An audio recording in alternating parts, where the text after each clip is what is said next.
Warning, the following video has flashing lights and also includes content that may be deemed inappropriate for some viewers. Viewer discretion is advised.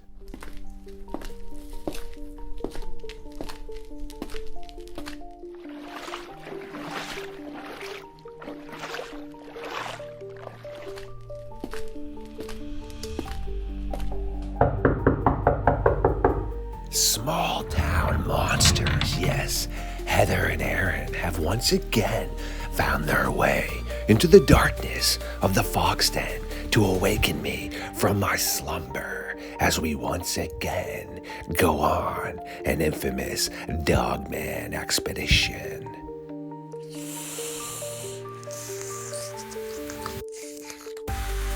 Well, yes, that was absolutely delicious. And now that you have allowed me to replenish myself, I do appreciate you, Heather and Aaron, for releasing me from my shackles. So without further ado, it is time to take a walk into the darkness.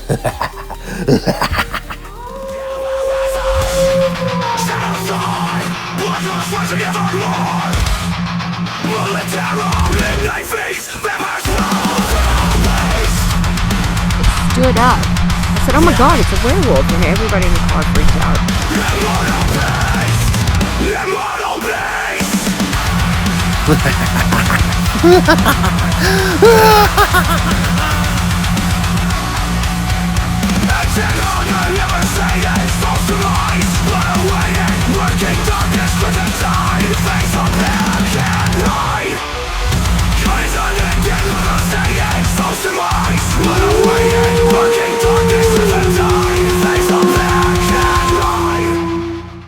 My creatures of the night. Yes, again, you have decided to tune in to another episode of Midnight Lycanthropy here on StarFox Radio. Small town monsters. Yes, Heather and Aaron have decided to sit down and set up the late night fire for us so that we can burn the early morning timber in an attempt to figure out what the heck is occurring across the globe and the United States. So again, the Midnight Society sits down. What the heck? Heather and Aaron, how have you both been? I am fantastic, dude. I'm glad to be back. I think this is the third time I've conned my way onto this show, so thank you for having me. Yeah, absolutely. Feeling the same way. I'm excited to be here. Appreciate both of you, and if anything, I don't think it would be y'all conning your way. It'd be me conning y'all on here. If that was to make any sort of sense right there, because I love sitting down with both of you for sure. And yes, we have definitely linked up a bunch of times. I know the first maybe once or twice it was Heather and myself, then Aaron and myself. But yeah, the last few times we've gotten you both pinned down, which is obviously great probably for y'all's time frames because you're both always stacking up stuff. And for me, honestly, how do I state it? You can never really pick when an opportunity presents itself. Yeah. I mean, yeah, sometimes in a perfect world, obviously, you want one show a night, but then other times you have great people that reach out to you. For example, like tonight where, I had 3 back-to-back, but can't complain about opportunity because without great hosts such as yourself, well, there is no content, right? Yep. Yeah, gotta have people to talk to. I always say, like, if people ever stop telling their stories, I won't have a job anymore. So I don't know if that's the same so thing. True. But, that is right? so true. We wouldn't have STM if people wouldn't tell their stories. Yeah. We're going to make it movies just about. Wouldn't exist. That's right. Exactly.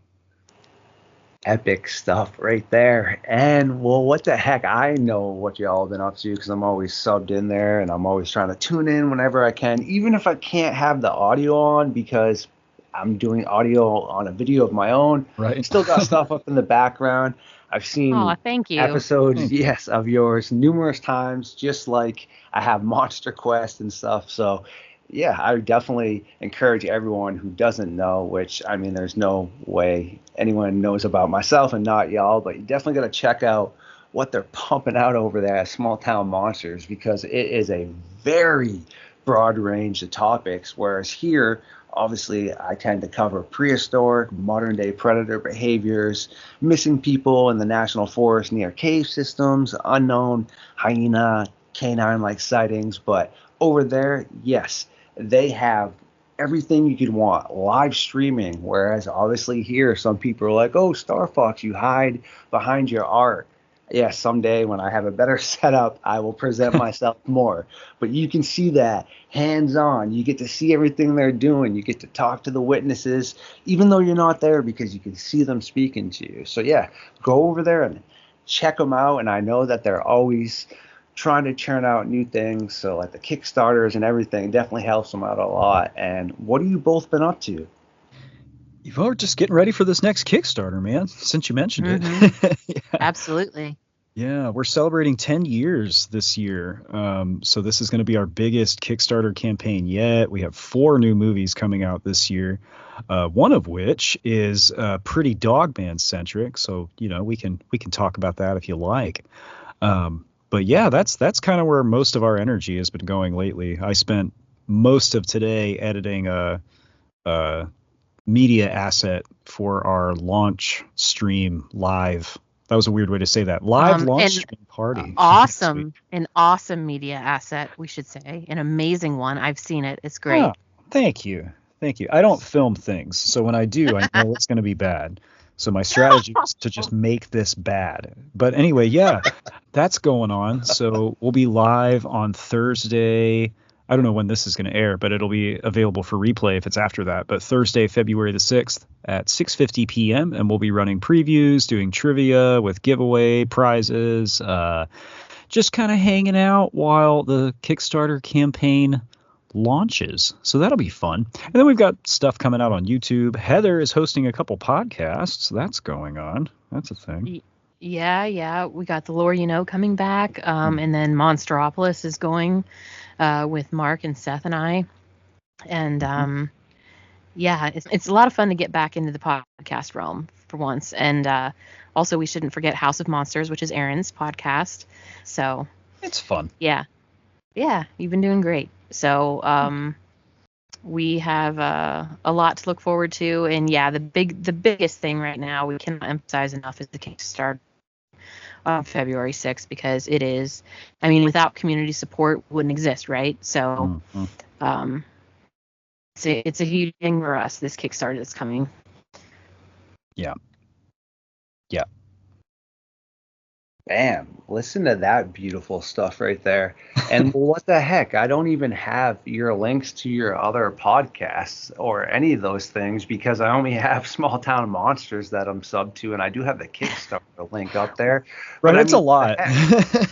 Like the Toss me those podcasts links, both of y'all, so I can sub to your channels and get you up on my Midnight Society suggestions, but also get those links up in the video for sure. Oh, sure, man. Yeah, I'll get that stuff to you. It's hard to keep up with. Before I was on the STM crew, I was not aware of everything that we do, like, because there's a lot of it. And part of our initiative with social media over the last year and a half is to try to, make our social media pages a place where everything is represented at least a couple times a week. But the team is so busy all the time, man. There's new stuff cranking out all the time. It can be tough to keep up with. Yeah, I feel that. Yes, and I totally understand that too, because I'm like a one person aspect cog to an extent, because I'm doing all my editing. But I mean, everyone coming in is giving me the great knowledge and we're learning and stuff. But at the end of the night, or the early morning, I should say, I'm the one just sitting here editing my life away, sarcastically, because I mean, it's definitely great stuff that I'm putting out. But yeah, people don't really understand, like y'all said, what it takes to put out quality stuff. And I always try to make the humorous reference that, sure, if someone wants me to churn out not good stuff, which I never would, you want me to pull a Witcher season 3, and then what? Everyone's gonna yell at me afterwards about how bad it is? Yeah, okay. If you want to take Henry Cavill out of it, go ahead. Just see how it Go for it. Go for it. Yeah. See how that plays out. Yes, it's definitely super awesome to be able to churn out great stuff and sit down and make quality things. And also, again, though, don't ever worry, Aaron, because I mean, I don't know how this happens. I used to do some acting and modeling, whatever. The reason I state that is I understand things cost money, even on lower budget things. And I watch Tubi just like everybody else, so I can catch up on somebody else's things when I can't find it necessarily on YouTube, which I don't always run into. But whatever, I lurk around Tubi sometimes because I like creature features. Cornball stuff's on there a lot. There's a lot of fun stuff on there, dude. Like, there's a lot of the STM library is on there, and of course, check that out. But if you like you're saying, old movies, like B movies and stuff, Tubi has a lot of cool stuff. Yeah. Yes. Yeah, they have the old Nightmare on Elm Street series that I didn't even realize existed until recently. Of course, I knew the Nightmare on Elm Street franchise, but they had a Freddy's Nightmares series in the 90s, which somehow, I guess I shouldn't say somehow eluded me. I grew up where there was just like an antenna, so we didn't get regular cable and stuff, so there's no question why I didn't get it. But anyway, that's on Tubi. That's on Tubi now. So if you want to watch that, Freddy's Nightmares, you can check that out too. That's cool. Plug for that, I guess. Jeez. Yeah. I know we're sitting here like doing a commercial for Tubi. But we're all monster fans. Is the point. We're all monster fans over here. That's right. And good time monster movie though. Okay. Exactly, right? So yeah, even if it's something that you're like, how is this being budgeted? Like, I turned on Tubi the other day. What was it, Mouse Horror or something like that, where it was like a Mickey Mouse horror mask, and I'm just trying to fathom how they have to pay these people. They have to do this stuff and pay to get it all around, and no one's gonna watch that. Or there was a Winnie the Pooh one that was just brutal too. Oh yeah. But someone's watching it though, so somebody is. They keep making it for me. What the heck? That's right. That's right. That's so awesome. And I've wanted to ask both of you this for so long because I love Linda Godfrey so much, and I would have really actually enjoyed on a multitude of levels to be able to speak to her, but I always watch all her stuff, and I'm a big advocate of making sure everyone knows, who kind of got things rolling, because I feel like that's a big problem this day and age where people don't like to acknowledge people that kind of paved the way. But I very quite eccentrically remember a Small Town Monsters either documentary or movie where one of you, or maybe Seth or somebody, had her actual book of all the encounters. And is this eluding me, or am I correct here? So the Beast of Bray Road is what you're thinking of. Linda was actually in Beast of Bray Road. Yes. And actually, which I can say this because this was revealed earlier on a podcast earlier today. So I know that Seth already said it, so I'm not the first to say it. But, Linda's interview, as Seth had put it, for Beast of Bray Road lasts 2 hours. So we have 2 hours of interview of Linda Godfrey. And, of course, you can't, in a full-length film, use all of 2 hours of one person's interview. So there was only, I think Seth said maybe 20 minutes of Linda in Beast of Bray Road. But there are sections of her interview that we're going to be able to use in Dawn of Dogman. Yep. For the upcoming Kickstarter launch. So Linda's legacy will be preserved and added to. And we're very excited about that and feel very honored that we had that opportunity. Aaron, I don't think Aaron had a chance to talk to her. I know I did not. I did not. Seth was trying to put us in touch. She was very ill. Yeah, it was kind of towards the end of her life there, and it wasn't public knowledge that she wasn't doing well. None of us knew, but Seth was trying to put us in touch so I could interview her for the Texas Dogman Triangle, because of course, how do you not want to interview her? And she sent an email back that was very kind and very nice, and just said she wasn't currently doing any arrangements or anything like that. And she very sadly, as we know, passed away pretty shortly after that. So it's one of the regrets of my life that I did not get the opportunity to meet her, because she's legend. Obviously. Yeah, and that's the thing is whenever we started the Lore You Know, we came up with a list of people, like dream people to interview for the Lore You Know, and Linda was at the top, but at that point she was not doing well. So she was one of the people that I didn't get to interview. The same with Susan Shepard, the late Susan Shepard. But yeah, again, to talk about the importance of interviewing as many people as possible and preserving their legacy, because you just never know.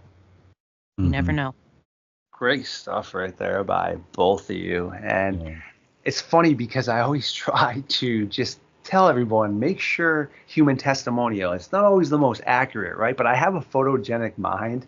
And this is like now 3 times that it seemingly has, well, led me in the correct aspects of what I'm remembering here. It just makes me chuckle. But again, I still don't always think, humans, we just see things sometimes that we might not. And I mean, it's better to potentially see something that's not there than to not see it. I mean, that's how we're sitting down here talking now, Yeah. But it's so interesting just in those aspects of like just everything. And no, that's great stuff. And you know how you kind of said you're a little Mount Rushmore. Well, you're going to love this. I mean, growing up, Jody Cook, definitely on the Mount Rushmore for me. He's like one of my best buddies now, and I've got to interview him numerous times and hang out with him, which is so goated. And then I obviously wanted to talk to Linda, which I just said, unfortunately, I was unable to.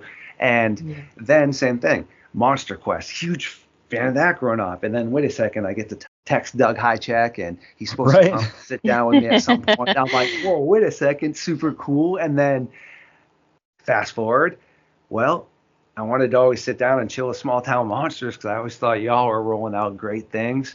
Well, I link up with y'all, and then like Jessica Jones, just all these people that I always was like, wait a second. And there's only 2 that have eluded me, unfortunately, Linda, but we still get to put out her stuff and speak about her. And then Autumn Williams, which was a huge part of my childhood too, Mysterious Encounters, which was a Bigfoot show. And then she just kind of vanished. Well, recently, long story short, we have another podcast I work on called Camp Nightmare Fuel, where we just talk about some other stuff outside of what we talk about here.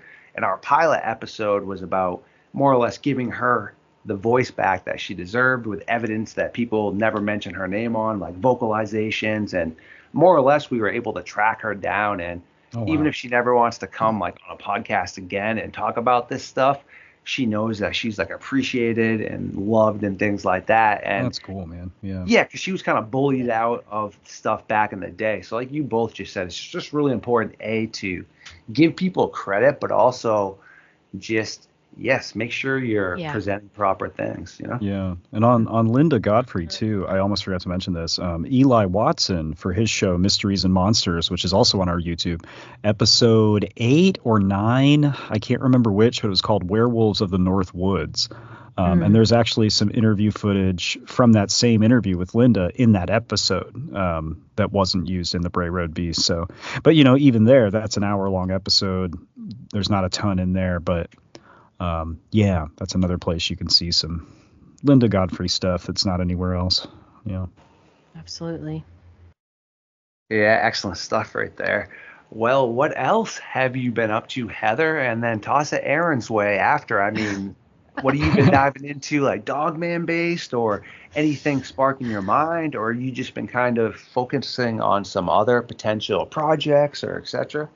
Yeah, so I mean, again, if we go back to the Kickstarter, basically what's coming up is that we have these movies that are advertising at Kickstarter, aside from Siege of Ape Canyon, which is already filmed.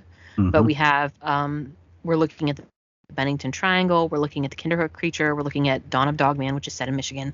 All 3 of those are something that is primarily in our focus right now, aside from the YouTube content, which is just a constant with us, with Aaron and I, looking at, for example, right now, Buckeye Bigfoot. We're looking at Ohio Bigfoot stories and experts and witnesses in the area, so things like that. But right now, the focus is on Dogman in Michigan, which seems to be, I don't think I'm misspeaking to say almost like the birthplace of the idea of Dogman. Aaron, you can correct me if I'm wrong. No, yeah, that's when we're talking about the modern Dogman phenomenon, quote unquote, we can kind of trace, a line to really Bray Road and Michigan, because that seems to be, Right. and someone out there listening to this is going to say I'm wrong, and that's fine, but our research seems to indicate that is where the term Dogman originated. Right. We're still digging, but that seems to be where that term comes from. So the name of the film being Dawn of the Dogman, is kind of thematic to that. But sorry, yeah. Exactly. And so then, Kinderhook creature, we're looking into Bigfoot, obviously up in the Kinderhook area, which is the Kinderhook creature himself. But then there was also like the Kinderhook blob. There were other things happening in the Hudson Valley area, which is actually recounted in the Kinderhook Creature and Beyond, a personal reminiscence by Bruce Hallenbeck, which we put out through STM Publishing, but it'll be a companion piece to the Kinderhook film anyway. So various things in the Kinderhook area, which is New York, and then the Bennington Triangle, which is in Vermont, and that we are actually going to get into some things that we haven't gotten into before. It's difficult to talk about the Bennington Triangle without talking about missing people, which we kind of touched upon in Land of the Missing, On the Trail of Bigfoot, Land of the Missing, out of Alaska, but we'll have to get into in more depth with Bennington Triangle. But there's all kinds of stuff happening in the Bennington Triangle. It's one of those, of course, if it has the name of Triangle, then we know there's a lot of weird stuff happening, right? So, but yeah, we're going to dive into that. And as Seth has put it, that will be like a spiritual sequel to Invasion on Chestnut Ridge, which was all kinds of weird. All kinds of weird. Yeah. That's basically what I've been working on. Heather and I are We're the Small Town Monsters story writing team. Yeah, story writing meaning that we just do a lot of research and make notes and collaborate with the filmmakers. Primarily Seth, because Eli and Alex are kind of forces unto themselves. Like, I don't think I've ever needed to help them with anything, but yeah, just really, like I said, man, getting ready for this campaign. I do our podcast production, so once a week I've got one show that's going out. Right now we're on a bi-weekly rotation for Monsteropolis and House of Monsters. Pretty soon we'll be mixing Lore You Know back in there, still figuring out how that's going to go. So that takes up a bit of my time. And then what else have I been doing? God, I don't know. The live show. Oh, yeah, we have a weekly live show. Yeah, I do that. Every Thursday, we have our weekly live show at 9 p.m. Eastern on streaming to Facebook, YouTube, and also X now. Apparently, you can do that. I clicked a button in StreamYard. Really? Yeah, and we were streaming on... I know nothing about Twitter, so... Yeah, X, whatever it's called this month, yeah. I don't care for the platform personally, but STM is present on all the accounts where our audience is hanging out, so we use it. And I fed the stream to X last night, and there were like 80 people watching on there at one point, because it tells you like, nice. I was like, oh, I guess this is worth doing. So yeah. Does it feed the comments over as well? I don't know. Okay. If it does, no one said anything. Okay.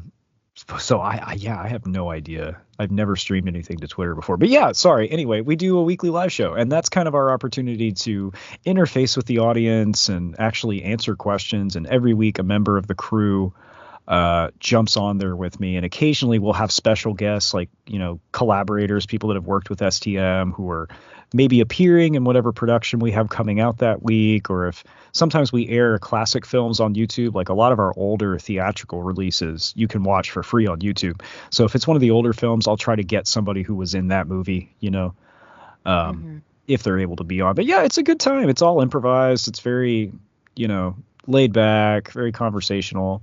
Monsteropolis and the Lore You Know are also very conversational, but Lore is an interview show. So Heather interviews people and asks the most interesting and insightful interview questions that anybody's ever heard. Blows me out of the water every time. And then Monsteropolis, of course, is Seth, Mark, and Heather taking deep dives on all kinds of crazy stuff. I mean, you name it, they've talked about it.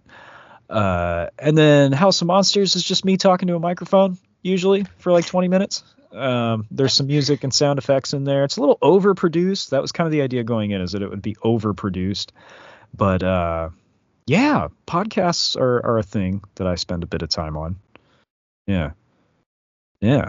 Boom. Great stuff by both of you right there. And, well, that's legendary stuff. And to become a legend, you got to put in that work right there. I mean, I definitely know how that goes. And I have actually a few things that I would love to send you our file on them. We have a couple cases up here in Maine that the term Dogman definitely isn't used, but it predates the first, I believe, logger sighting of the Dogman by 20 years almost. I would like to send both of you the files and please. Yes, please. Yes, please, definitely. Quick little things that happened. You had a mailman outside of Bangor, Maine, and it was really forested. It's still forested. A lot of people don't realize Maine is the most forested area in the whole United States. We have more trees than we do people. But he was riding his horse and wagon delivering mail. He was attacked by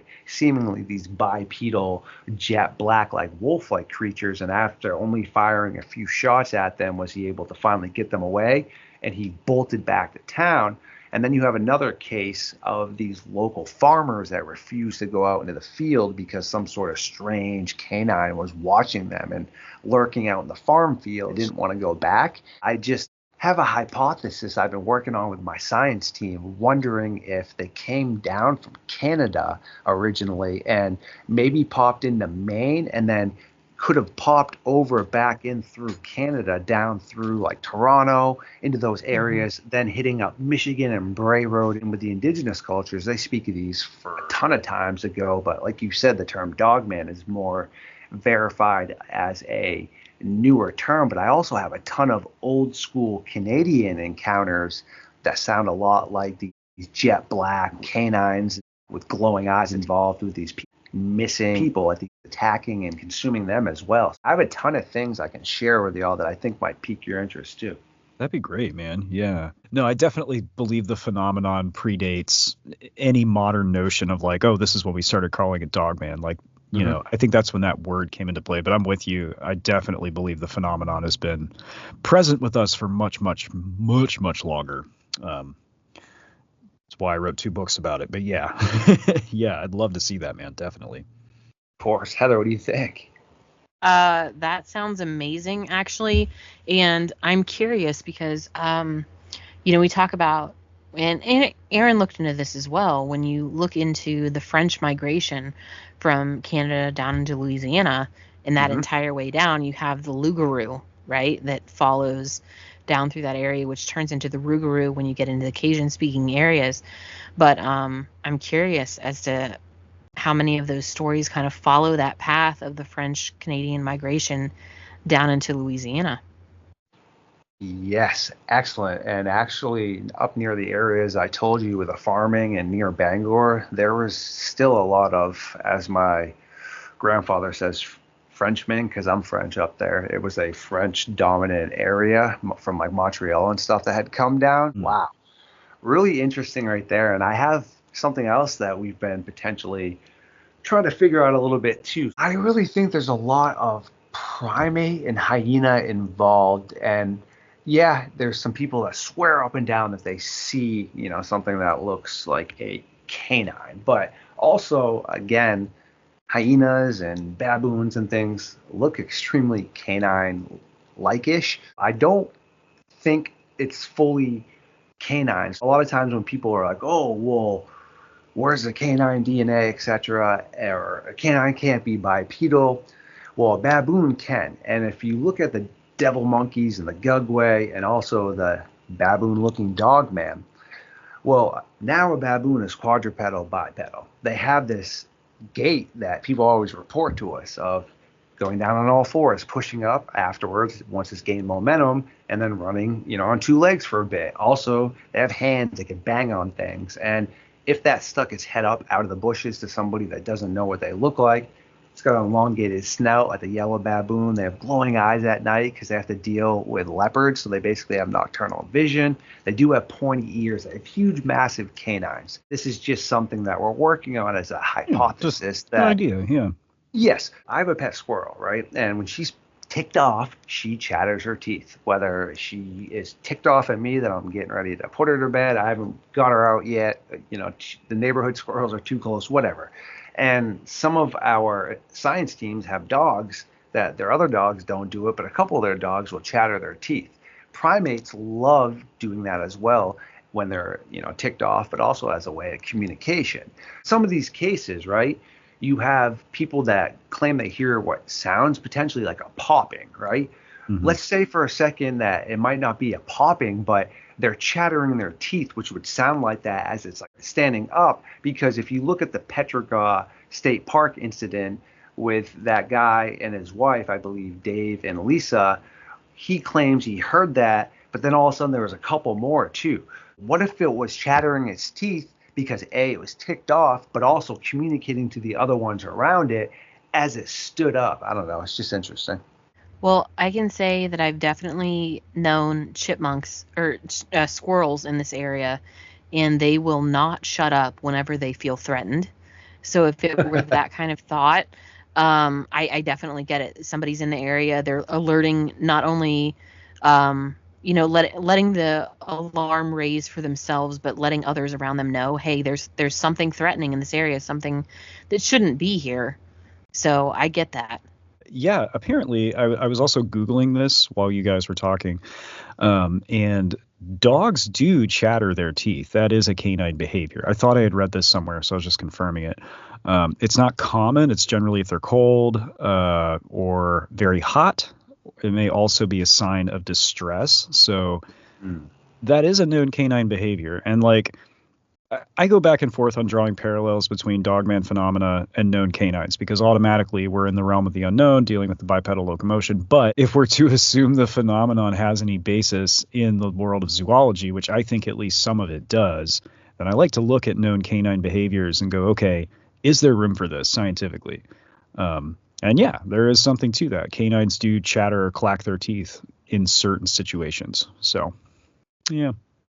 Great stuff by both of you right there. And I have something else too that our science team was presenting that actually occurs. A lot of people don't realize when you look up in Canada, how big a Canadian wolf is in comparison to even a Yellowstone wolf. Wait, what, Star Fox? Yellowstone wolves were bred with Canadian wolves. Yes, I understand that. But look at the difference, all right? Someone hasn't seen how much larger that Canadian one is. Wow. And now if you saw that it was jet black, right? Okay. And they actually stand up on their hind legs sometimes to look over the grass at potential prey. If all three of us were out, per se, hiking or whatever, and this thing happened to stand up on its two hind legs for a couple seconds to look over the grass at us, would that not now look like a bipedal canine-like creature? And even if it was only for a few seconds, I mean, the odds of most people sticking around are probably pretty slim to none.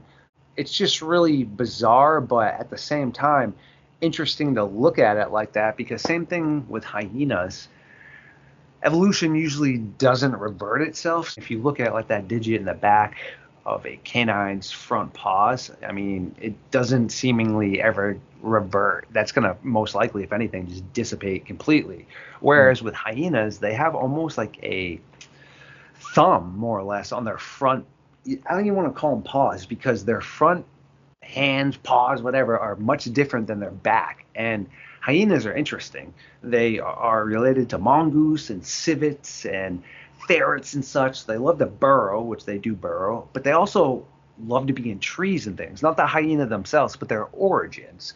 Logically, with evolution, it's easier to digest the aspect of something like a hyena maybe reverting back to the trees a little bit, because it still has this strange thumb that, I don't know, maybe evolution still doesn't figure out why it's there. I mean, it's still in use. It must be of some sort of benefit to them. And if their ancestors did it, okay. Whereas, yeah, sure, something being like a canine, fully bipedal, There is some things to support it in the past, like the amphicenoids, specifically the amphicenoidae, which is the bear dog. Okay, scientists do believe the skeleton aspects of it support that it could be Mhm. quadrupedal and bipedal. Those And things could be up to 1,200 pounds. Like, right, you think about dinosaurs as being scary. We've all kind of grown up with the idea of dinosaurs. But then you learn about the amphicon and you're like, I'm so glad that I'm not in the past. Anyway, please continue. Sorry. no, I know, right? Great stuff. But seemingly they were able to be quadrupedal and bipedal. And the thing is, they're not related to modern day canines or bears, etc. Hence bear dogs, because a lot of people don't realize they all broke off a while ago and split off to their separate ways. Meaning, at points in time, raccoons were, tied into that, which a lot of people don't realize. That's why indigenous cultures would call them wandering bears and such. Yes, it's split off though. What is now interesting again is the hyena aspects too, just being involved. So I think there's a lot of different things. What do you think, Heather? I think that is a lot of information and a lot of things to think about whenever you go into, man, all of the different lines that things could evolve from. It gets crazy, right? You're talking about, I don't even know how to put it in words. It's wild to think about the stuff that we have today, the pieces of evolution that are still attached to them, and what that could possibly mean for prehistoric things, and then what prehistoric things may possibly still be around today, and what that could mean for us. I know we talk about things like, if you get into Bigfoot, for example, people often talk about Gigantopithecus, right? To be the story of, well, this could be an offshoot of Bigfoot. This could be Gigantopithecus. But, I mean, there's just so much to this, and I'm not an anthropological student. So I feel like I took cultural anthropology, but not physical anthropology. And I feel like I'm not qualified to even speak on this matter, to be honest. You're hitting the nail on the head, though, Heather, because I've been reading The Phenomenal Sasquatch by Matt Pruitt recently. Props to Matt, great guy, great book. And he talks about this in there. The fossil record is very incomplete. Like, there's a lot missing. And we have Gigantopithecus, and there are a couple of other ancient species of upright primate that he talks about as maybe potential Sasquatch candidates, but he says in that book, like, these are just the ones we know about. And we barely know about these. Yeah, isn't there? Okay, so sorry to cut you off there, but recently I heard the statistic of something like 90% of the fossil record we're not even aware of, because it takes a very specific type of environment for us to have a fossil to begin with to study. So we only know an extremely small percentage of the life that was on Earth prior to modern day. Yeah, that I can't remember the exact statistic. It may be that, but he does mention it in the book that that's this huge percentage that we just do not know about. It's such a great book. I really can't recommend it enough. But he talks about how some of these ancient species were discovered, and one of them, we only know about it because of a random chance, one location, one cave that had the right circumstances, the right environment to preserve these fossils. I think they were teeth. And that's the only reason we know about this one species of ape. So you have to wonder, how many other species of apes and so on, millions apparently, do we not have a record of, or have we not found a record of yet? And I think that can take you straight back to the Dogman stuff, man, because people will say there's no precedent for an upright canine in the fossil record. And it's like, well, aside from the fossil record being incomplete, how do you know that? We're not looking for that. So we could have I've said this before, we could have a Dogman skull on a shelf somewhere, and I don't think we would even know it. We would just assume it's a wolf. So I don't know where I'm going with this, but yeah, fossil record stuff. Fossil record, hashtag fossil record. Yeah. I mean, preach, though, it is very true. I am a firm believer of that, because it takes very definitive conditions for something to fossilize, which is why dinosaurs They've gotten lucky a couple times where the circumstance was almost immaculate, where this ankylosaurus was covered with sand and locked immediately in, where only a little bit of its backside was able to be consumed by, insects and predators, etc. But the larger you are, those bones are going to get spread out, which is why a lot of the fossils that are found are usually in the ocean and things that are pristine because they are small.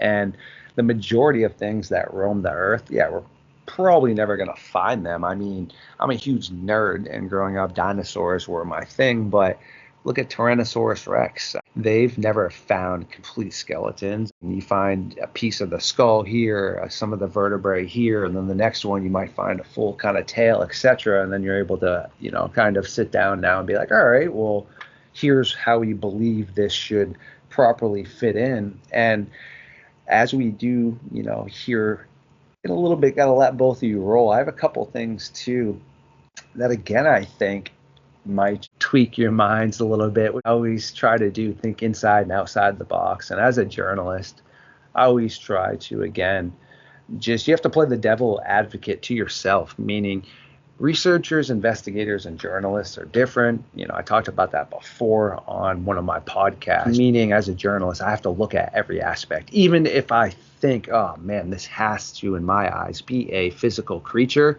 I still need to look at the outside other aspects supporting why potentially it's not. And if those outside aspects outweigh my own thought on it, it needs to be looked at, or you're failing at being a good scientist and being a good journalist.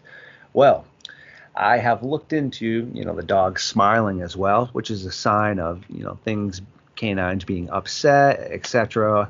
Or they could just be having like a smirk. But things baboons as well, though. They smile. When they're smiling at you, though, they're challenging you. And unfortunately, this one guy who worked at a zoo loved baboons. And this one baboon, was all caged up, basically being imprisoned more or less, right? I mean, but he would feed it all the time and, give it special treatment, smile, wave at it. One day, somebody left open its enclosure.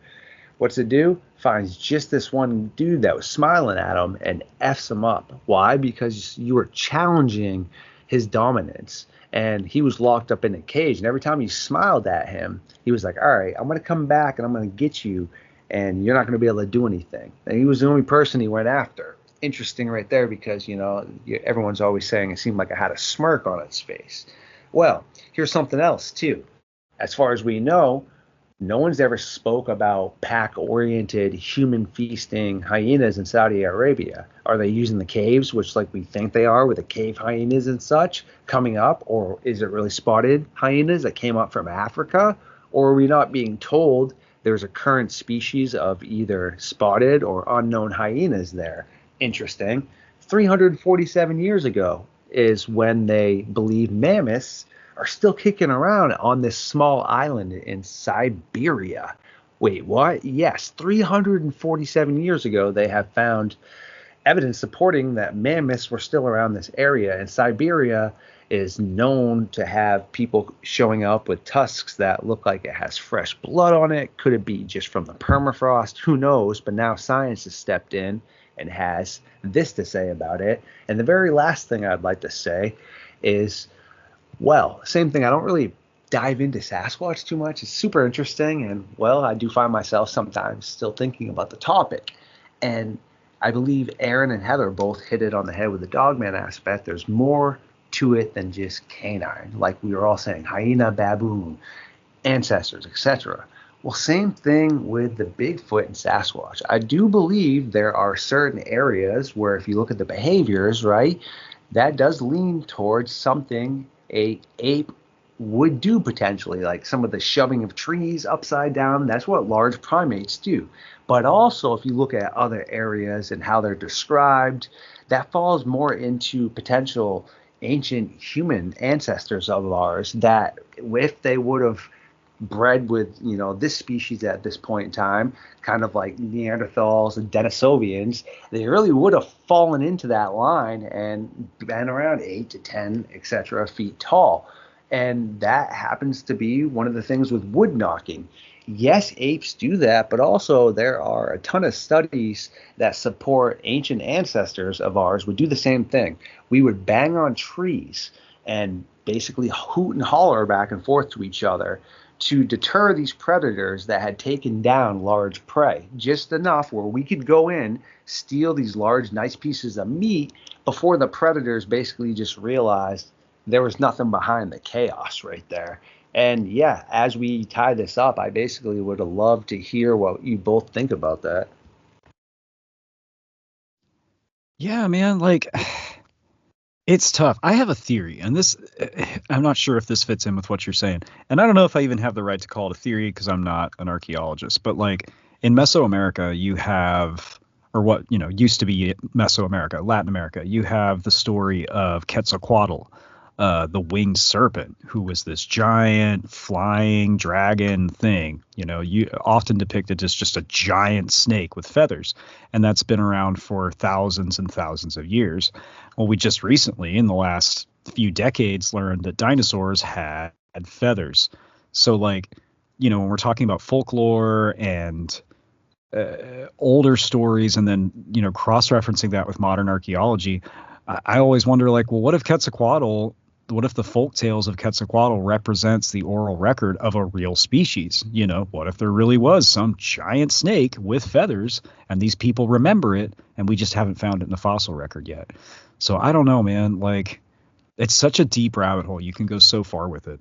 Yeah. That reminds me of a similar thing in Europe where, like, ancient peoples would say that they found the skulls of a cyclops.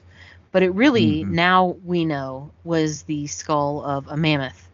If you look up a skull of a mammoth or a mastodon, you'll see that there is, like, where their eye cavity is, it looks like it's attached as one whole.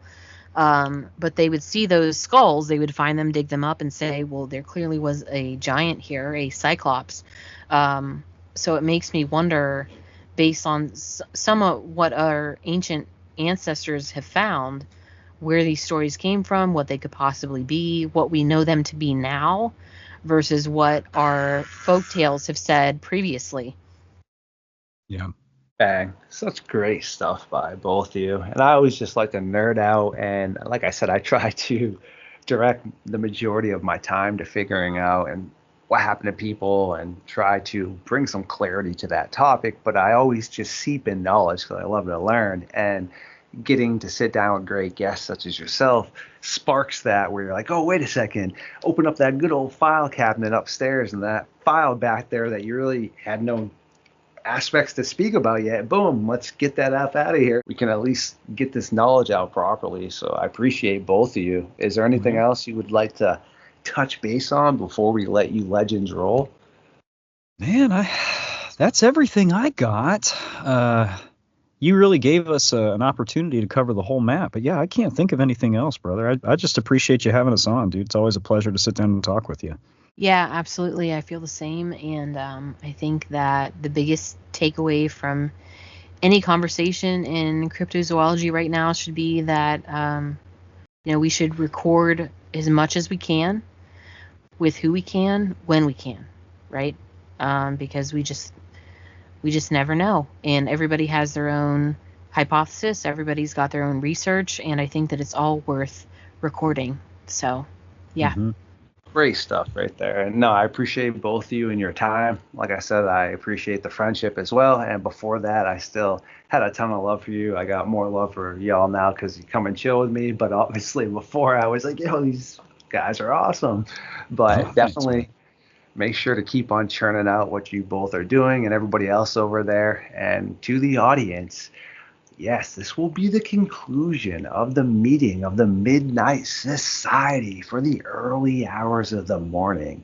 Heather and Aaron do have things to attend to because if you think I'm busy, well, I don't know. They are both really up there with busyness as well.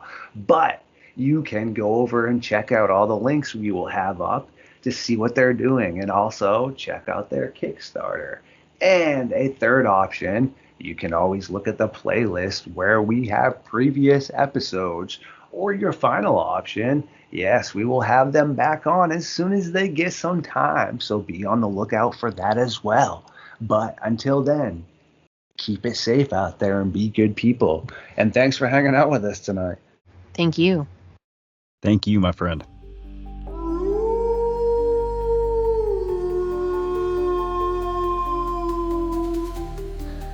Ooh, you legends, I do adore every single one of you, and thank you for stopping in tonight to hang out with us. If you do enjoy my content, please like, subscribe, and share it. Feed the algorithm, and I will catch you very soon.